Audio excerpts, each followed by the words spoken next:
ইন্দ্রনীল সেন যখন তৃণমূল সরকার ক্ষমতায় ছিল, আমরা এরকম কিছু অভিযোগ পাচ্ছি যে সঙ্গীত শিল্পীদের প্রতি বেশ কিছু অবিচার হয়েছে, তারা সুবিচার পাননি, সেটা অনুষ্ঠান করার ক্ষেত্রে, এবং কিছু অশালীন ব্যবহার তারা পেয়েছেন বলে কেউ দাবি করছেন। তোমার অভিজ্ঞতাটা কি এই ব্যাপারে? দেখো, ইন্দ্রনীল সেন ছিলেন মাথা, যেহেতু তিনি তার পাওয়ার ছিল, ক্ষমতা ছিল, এবং গানের থেকে তো উনি তার ক্ষমতার অপব্যবহার করে অন্যান্য কাজ করেছেন, সেটা আজ পরীক্ষিত সত্য। ইন্দ্রনীল সেনের একজন মিউজিশিয়ান, তার নাম ঝুনু, ভালো নাম প্রবীর মল্লিক, সে যে কীভাবে এই টাকা নয়ছয় করতো তার সমস্ত ডকুমেন্ট আমাদের কাছে আছে। তার মেয়ে আইএনসিএ ডিপার্টমেন্টে চাকরি পেয়েছে, আর্টিস্টদের মধ্যে তৃষা পারুই সরকারি চাকরি পেয়েছে, গার্গী ঘোষ সরকারি চাকরি পেয়েছে, নাদিমুল হক হঠাৎ করে মিউজিক কলেজের অধ্যাপক হয়ে গেছে 46-47 বছর বয়সে, যে ফিশারিতে কাজ করতো কিরণময় নন্দের সময়।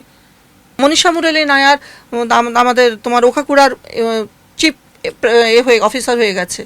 হয়তো এদের মধ্যে কারোর কারোর যোগ্যতা আছে, আমার সেখানে প্রশ্ন নয়, হতেই পারে। কিন্তু বাইরের ছেলেমেয়েরা যারা আমাদের মানে যারা পরীক্ষা দিয়ে পাচ্ছে না, অথচ এরা এদের ক্লোজ বলে চাকরি পাবে?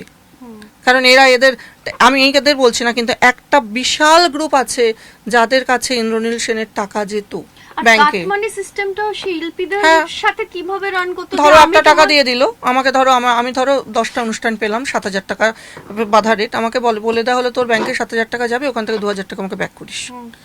আর তোমার মিউজিশিয়ানদের বলা হতো তোর 5টা প্রোগ্রাম, একদিনে ধরো 5টা উৎসব চলছে, 5টা প্রোগ্রাম থাকবে, 4,000, ওখান থেকে তুই আমাকে 1,000 টাকা ব্যাক করিস। এটা তো ইন্দ্রনীল সেন সরাসরি বলতেন না? নিশ্চয়ই সরাসরি বলতেন। তার ওই নেক্সাসটা চালাতো, নাম বললাম প্রবীর ঘোষাল, ঝুনু।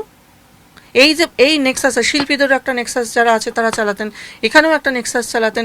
একজন যিনি টপে বসে আছেন তিনি সবাই, তার সাঙ্গপাঙ্গ, তার কোটাল, মন্ত্রী, শান্ত্রী, সেনাপতি, তাদের দিয়ে চালাতেন।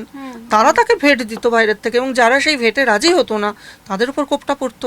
দেখো, আমার কোনো চাওয়া পাওয়ার হিসেব নেই, আমার এখন যা কাজের জায়গা, আমার যা বয়স, আমার নিজের একটা পেট ঠিক চলে যাবে, আমার সন্তান নিজের পায়ে ঈশ্বরের কৃপায় দাঁড়িয়ে গেছে। কিন্তু আমি কেন এটা নিয়ে লড়ে যাচ্ছি দীর্ঘ এতদিন ধরে? কারণ আমি চাই জায়গাটা পরিচ্ছন্ন হোক। যেভাবে আমরা ছোটবেলার থেকে সঙ্গীতের জায়গা, শিল্পের জায়গা, ফিল্মের জায়গা, সাহিত্যের জায়গা দেখে এসেছি, এই সব রাঘব বোয়াল ঢুকে জায়গাগুলোকে তছনছ করে দিয়েছে। এবং এদের আন্ডারে যেসব শিল্পী আছে এখন, যারা গিরগিটির মতো রং বদলানো শুরু করেছে, বলছে আমরা ভয় করছিলাম, কেউ ভয় করে না। কই, অনেক মানুষ তো ভয় করেনি, শ্রীলেখা মিত্র তো ভয় করেনি, বাদশা তো করেনি, চন্দন সেন তো করেনি, আমি তো করিনি। অনেকেই আছে ভয় করে না, আমাকে আমার যোগ্য জায়গাটা দেবে, আমি গান গাইতে পারি,